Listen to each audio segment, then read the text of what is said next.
Welcome everyone to the Finance Committee. This is April 25th, 2023. It is 6:32 p.m. and I'd like to call the meeting to order with a Pledge of Allegiance.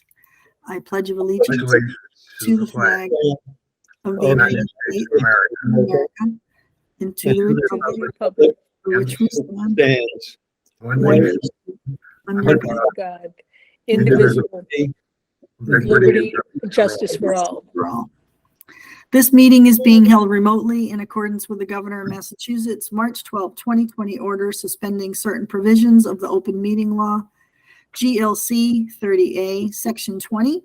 On March 29, 2023, Governor Healy signed a supplemental 2023 budget bill allowing remote and hybrid meeting options for public bodies through March 31st, 2025. This meeting is being recorded. All right, let me get you back. All right, hello.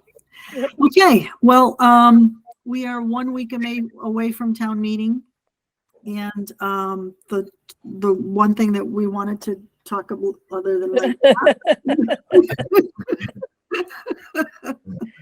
at least she doesn't step on the keyboard. Sometimes she does. Is to go over the presentation material for town meeting. So I had forwarded everybody a set of slides. The town meeting PowerPoint presentation is really exactly what was derived from the Finance Committee memo that was produced and approved last week. The only change I had suggested to make in there was I had come across that state auditor report was forwarded to me, and I wish I had read that earlier, because I would have put that in our Finance Committee memo too, because that's some pretty powerful material that comes from the state auditor in terms of talking about state aid as you know, many cities and towns are facing, not just Westport. Talks about looking at some things that need improvement with the state, and everybody's optimistic and working together with the state to try to improve state aid to the local communities. So I just added that in there, but otherwise the memo is exact.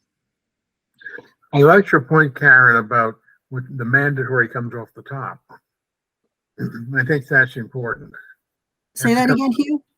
I say the mandatory things come off the top of the revenue. The obligatory take up before you get to anything else. It's not quite the same thing. You look at it on the federal level, you got to pay interest on the debt before you get to et cetera and so forth. Right. That's obvious, but I think it still is worth emphasizing, because people tend to overlook there are things you have no choice about. Right. And unfortunately, you're right. And unfortunately, the things that the town has no choice about, those expenses are just accelerating, which just means there's just less, you know, it's the whole pie scenario, right? So more piece of the bigger piece of the pie goes to there. So that means there's less pie available for everybody else.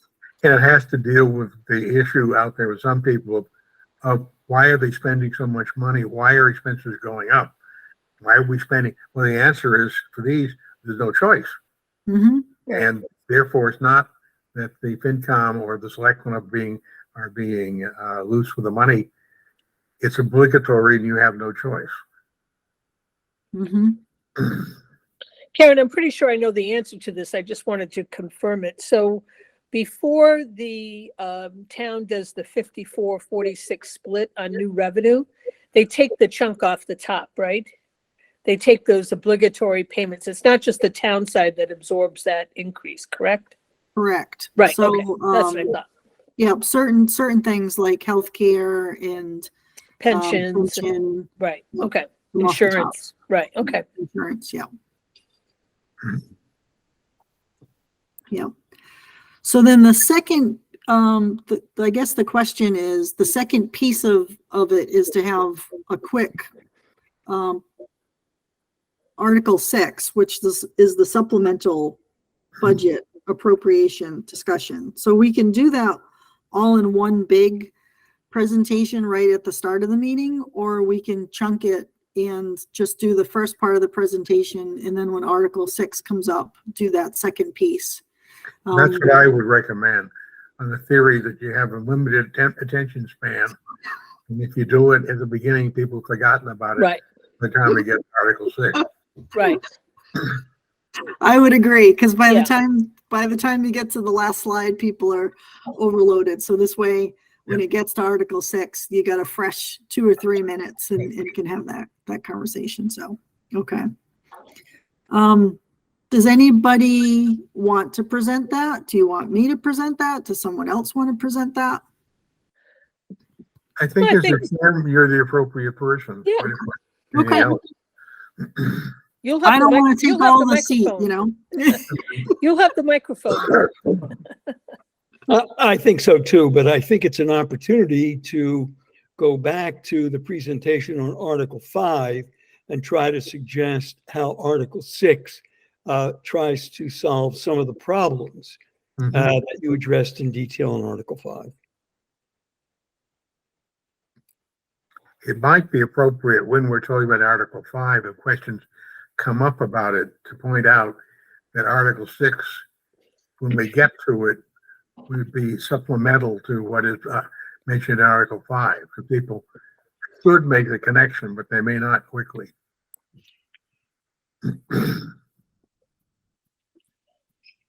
I just want to mention, I tried to put together something which made those connections and suggested how Article 6 was intended to remedy some of the problems.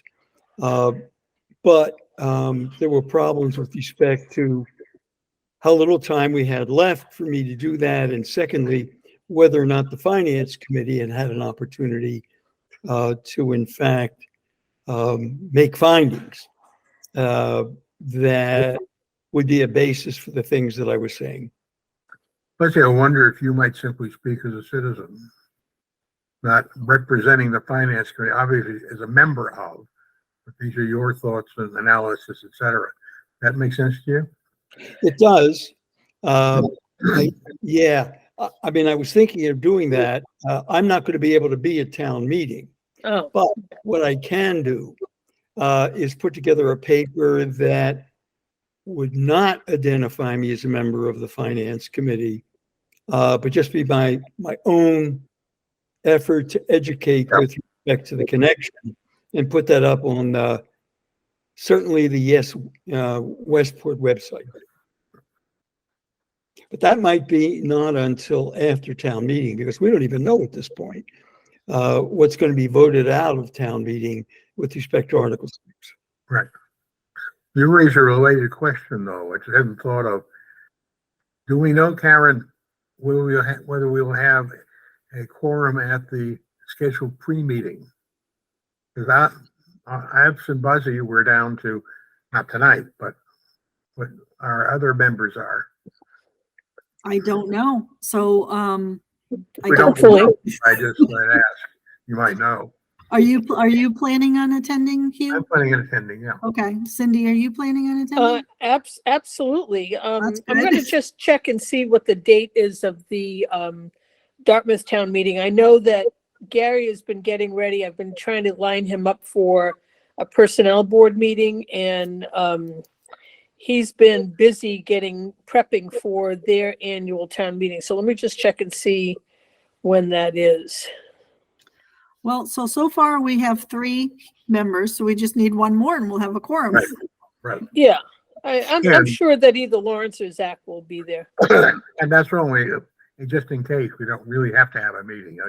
Right, because we have nothing that we need to vote on Right. that's coming in front of us, so. It might be something happens in town meeting. We might need to convene a rump session.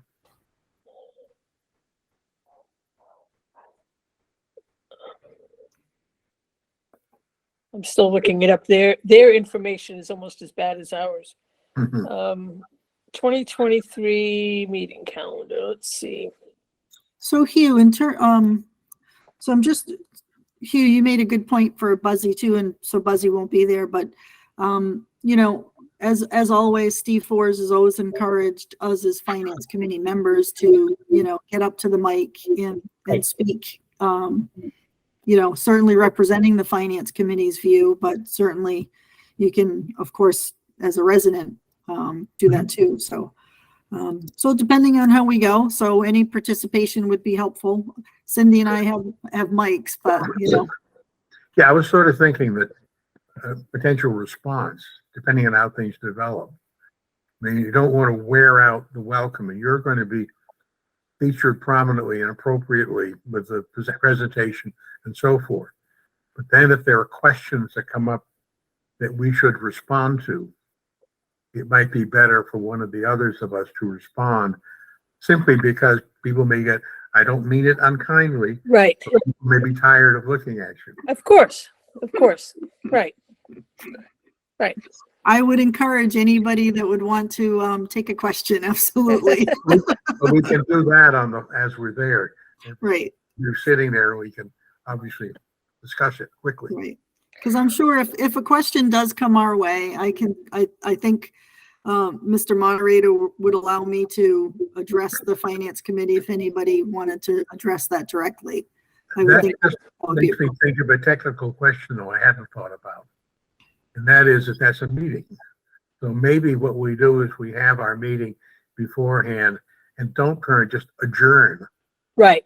So we're still in a suspended meeting. Right. If we need to confer informally or formally, we can take it off the table and talk about it. It's a pure technicality, but maybe a good one. Mhm. Right.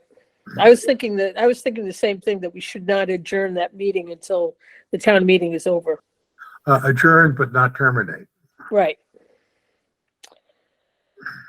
Now, has anyone heard any rumblings about any changes or proposals that may be made as far as amendments are concerned? I have not.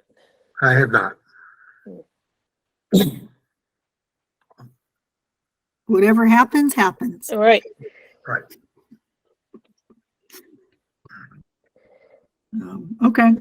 Okay. Well, I'll plan on doing both presentations. When I talk through the presentation, I'll certainly, when I'm talking about the budget in Article 5, I will definitely reference Article 6. Yeah. When I'm doing Article 6, I'll reference back to Article 5. So, Karen, do you need a motion to authorize that particular PowerPoint, or is our discussion enough, do you think? I think that's enough. It's up to you. I mean, it's up to you guys. I mean, because we approved the memo, and this is exact wording that's coming right out of the memo. So nothing else new, but I tried to keep it as brief as possible. So it should go pretty quick. You remind me of old advice from one of my colleagues many years ago, who did very well in the appeals court. You had 30 seconds to get their attention. And I don't think it's the same thing for the town meeting, but there were variations of that. Mm-hmm. Okay. So Buzzy, I would say, I mean, you may have more information between now and next week, and maybe there's somebody else that might go to the mic to kind of discuss things similarly that you're putting together. So I could try to do that. Okay. I hadn't realized you wanted something before, but I'll try to do that. I mean, it would be, it's not coming from the finance committee, right? It'd be from an individual, because we haven't even seen what you've put together, right? But Right. Certainly any individual resident can talk about some of the things. It seemed to me, as we were talking, a potential victim might be Albert. Yeah. He's very involved in all the stuff, and he knows the background, and he's certainly a town member. Okay. All right. We'll be talking tomorrow morning. Let me pursue some of the things I was pursuing, which I stopped pursuing for 2 days. Sure, I'll do that. Yeah, I mean, it's all your information is great, and so between now and the ballot time is helpful. But Okay. but again, it comes to, again, what does the finance committee? It's you know, a lot of this is really should be driven by the departments themselves, and the select board should be the you know, the originators of this. You know, the finance committee doesn't have any operational authority, so it needs to come from them. But, you know, I found interesting, and then we don't need to stick on too long, but the town of Hingham is proposing an override. So they had their town meeting last night, and then they're having their ballot actually this Saturday. So they have a really tight time frame. If you go on to the town of Hingham and you look at their materials for the override, I think they did it extremely well.